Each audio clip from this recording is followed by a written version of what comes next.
2020's The Empty Man dropped like an enigma from nowhere. It released in Halloween during the height of the pandemic, with 20th Century Fox essentially dumping it with no marketing or enthusiasm after their acquisition by Disney. It was destined to fade into the void like a tax write-off, but the horror community was not having any of it, and it soon developed a cult following that appreciated the merits behind its convoluted ambitions. Yeah, no.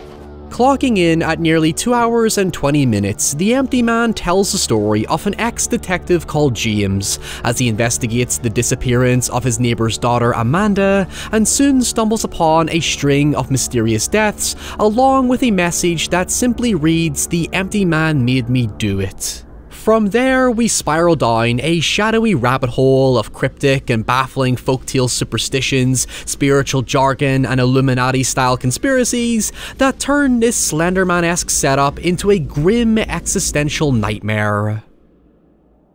It is a genuinely hard sell, so I'm throwing a bunch of buzzwords at the wall hoping some of it sticks for you, because in some ways it's basically a better version of something like Slenderman or the Bye-Bye Man. However, that soon proves to be a reductive comparison when the film takes a sudden U-turn into philosophical themes about belief systems and our connection to this earth, so it's probably more fitting to set your expectations to Lovecraft territory.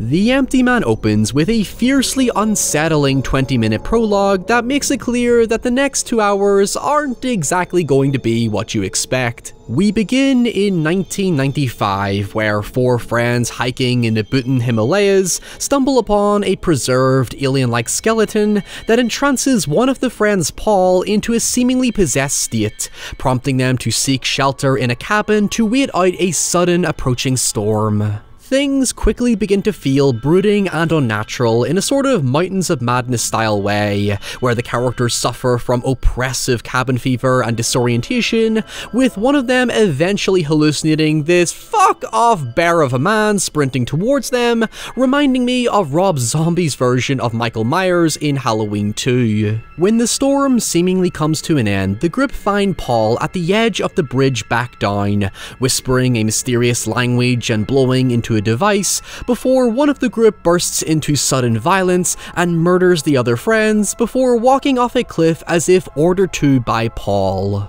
I'll be honest up front, the film probably peaks in those first 20 minutes, but every detail that happens is crucial to the events that follow, so it makes sense that it wants to bury this sequence in the back of your mind for reflective purposes, and it also proves crucial in sustaining the powerfully potent presence of the Empty Man throughout.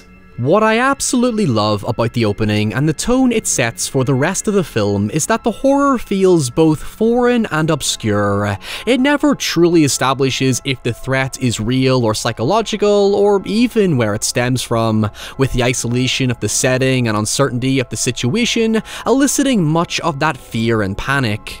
Obviously, the more you try to intellectualize the horror, the less scary it becomes, so I recommend for now just going with the flow of the story's ambiguity instead of overthinking it, because it does have a precise reason for what it's doing.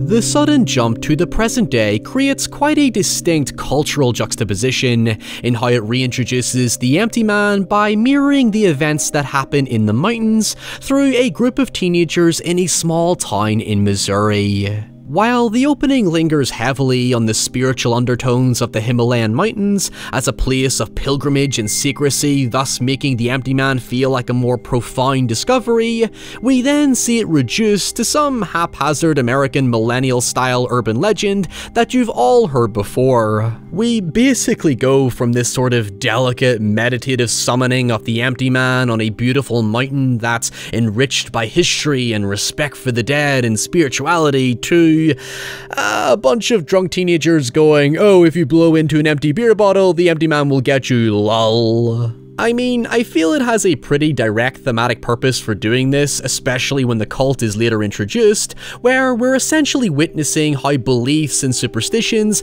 manifest themselves in other cultures. It makes more sense when you take into account that The Empty Man was actually adapted from a comic book, where the plot was essentially about the Empty Man being a disease that causes violent behavior. In the film, it makes reference to the Empty Man as a virus, but more in a metaphorical sense. It's this story that has spread and made more real in the various ways that it's told based on the unique characteristics and perceptions each of us have of ghost stories and myths. In particular, that's of the boogeyman, which, as we know, is typically interpreted as the personification of fear. It's a figure of whatever you want, or rather don't want it to be, and we see these stories time and time again in the likes of Slender Man, Candyman, Bloody Mary, and the list goes on and on. By the way, I understand I'm way off the fucking reels with this one already, but there is something about the Empty Man that feels like a commentary on Western horror over the last 20 years or so. For example, in the same way Hollywood got obsessed with remaking Asian and European horrors, but without their specific cultural nuances, The Empty Man's transition from a beautiful, rich cultural backdrop to essentially remaking the same scene with a bunch of teens loitering on a bridge feels like a very fitting metaphor. Both setups are still uniquely scary in their own way, such as the teens bailing when they hear violent footsteps storming towards them from the darkness, but again, what's important to the horror is the uncertainty over whether it's real or psychological. The concept the film works towards is less about what you actually see, and more about creating the idea of what you think you see. In other words, the fear of the Empty Man is entirely self-inflicted. The conditions are put in place to scare yourself. For example, take saying Bloody Mary 3 times in a mirror. It's not the outcome that's scary because, well, nothing happens, at least last time I checked. It's that little bit of hesitation at the back of your mind to say Bloody Mary a 3rd time where the Empty Man draws its horror from. If you're still with me, hopefully this will all make sense by the end. So going into James's investigation, he's called upon by his neighbour Nora to look into her daughter Amanda's disappearance after they discover a bloodied message that reads, "The Empty Man made me do it." Her friend Devra tells James that Amanda provoked her friends into summoning the Empty Man, which led to them experiencing weird circumstances and behaviours, eventually leading to the suspicious suicides of her friends, including Devra, who later kills herself while hallucinating an attack from the Empty Man. Like I said, it pretty much mirrors what happened to the group in Bhutan, with James soon becoming fixated on the meaning behind the entity and its origins, as well as experiencing his own creepy hallucinations the deeper he falls down the rabbit hole. Interesting side note, the film actually had many similarities to Wes Craven's long-forgotten 3D slasher My Soul to Take, which I covered a few years back, which also played off the idea of never directly defining what the threat actually is. On the one hand, it's possibly a physical murderous spirit, but on the other, there's a lot of insinuation that it possesses people, yet then you have some elements of gross fanaticism and taking the myth too far, and then there's the pure psychological, oh, someone just went crazy. That's pretty much the gist of the film's first half. It's a relatively straightforward supernatural horror you've seen a dozen times before.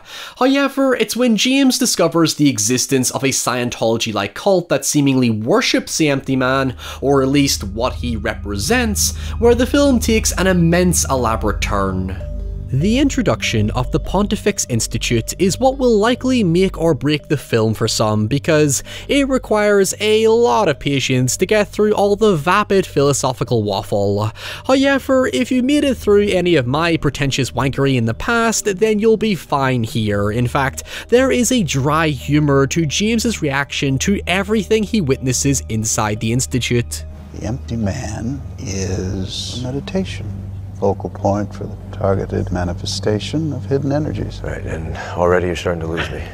The entire scene can be boiled down to an absurd and contrived belief system built around prosperity buzzwords that exploit and manipulate those morally, spiritually, and emotionally lost in a time of anime. You can definitely see where the Scientology connection comes into play, as the Institute is established as a global operation that feeds off the needs and wants of its followers without a strict, coherent offering. The one James investigates is led by a charismatic leader called Arthur Parsons, who explains that the Empty Man is basically a low-key god of sorts that gives meaning and purpose to its followers. Broadly speaking, it's a vessel for people desperate for comfort in times of loss and despair, with the scene of people praying to a black poster consolidating the whole idea that the Empty Man is whatever you want it to be. In the cliche words of its leader Parsons, if you stare into the abyss long enough, the abyss will stare back. There is meaning to be found in darkness, hence its followers are led to believe their pain and suffering has a purpose. Parsons even tries to convince James he's a perfect fit for a disciple, seeing as he suffers his own grief and trauma following the death of his wife and son in a car accident, even later revealing he was cheating on his wife with Nora prior to the accident. This soon leads James to perhaps the film's most haunting scene, where he investigates a campsite to uncover further clues as to what the fuck is actually going on, before witnessing a strange ritual being performed by a creepy silhouette army, who then stop what they're doing to pursue him. Yeah, no. I really just want to acknowledge how great this scene is, as it actually reminded me of a similar one from Ben Wheatley's Kill List. It's both hilarious and haunting in equal measures, and calls back to the scene involving the Empty Man storming towards the cabin in the mountains. Anyway, with all that talk about belief systems and creating your own fears and desires out of the way, I think now is the time to explain just what the hell is going on. I personally think it's a very deserving payoff, although I think it might piss some people off, so let's find out. James eventually discovers that the Empty Man is apparently communicating through a dying comatose man in the hospital, who is revealed to be Paul. Upon confronting him, James finds Amanda by his side, who explains that she and the cult are in the midst of creating a new vessel for the Empty Man to inhabit before Paul dies. That new vessel, however, happens to be James, who was conjured into existence only a few days prior. The Empty Man is built around the concept of the tulpa, a mystical, spiritual, and superstitious belief that thinking literally makes it so. It is the ultimate definition of how we manifest our own memories and emotions into reality. In this case, fear creates the boogeyman. I actually covered the concept of the tulpa earlier this year when covering 2005's Boogeyman, where, spoiler alert, the creature is physically formed from the protagonist's childhood perception of scary imagery in his bedroom. Now, what's interesting about this reveal is that I spent the whole movie treating the Empty Man as the tulpa, when in fact it's established early on to be a real creature. But since I was so wrapped up in the ambiguity of the opening, the twist that James is actually the tulpa makes for a profoundly existential crisis in its rawest form. Amanda then tells James that his memories of his deceased family were fabricated as a means to make him suffer intense grief, because that is what the Empty Man feeds off. He even attempts to go home only to find his house completely empty, and upon calling Nora, she has no fucking clue who he is. As such, you could say the ending is, well, an empty man slowly coming to the bleak realization he never existed, and nothing he felt or believed in meant anything. In a way, he's created only to suffer, and you can derive whatever religious, philosophical, or nihilistic sentiment you want from that. James is then chased through a labyrinth before finally being possessed by the Empty Man, returning to reality to end Paul's suffering and take his place merely to exist as a puppet of the cult. It's a rather grim conclusion. You spend all this time with a really likable protagonist who's effectively just your imaginary friend. It's interesting that for such a cliche setup, it feels intentional that James is so ordinary. He's your standard template character you see at the start of every video game character creation screen. It's the Western horror archetype of the average man. He's the most ununique part of the story, and thus Plus, the revelation about his existence is depressingly fitting. There's something about The Empty Man that feels like an amalgamation of almost everything the horror genre has to offer. It's kinda like Donnie Darko in a way, where you can embrace it for what it is, or like its characters, connect with it in a way that speaks to you. If you made it this far, thank you so much for watching. Please let me know your thoughts on The Empty Man in the comments below, including what I should maybe cover next. And until next time, stay safe, stay away from empty bottles, and I'll see you all very soon. Bye.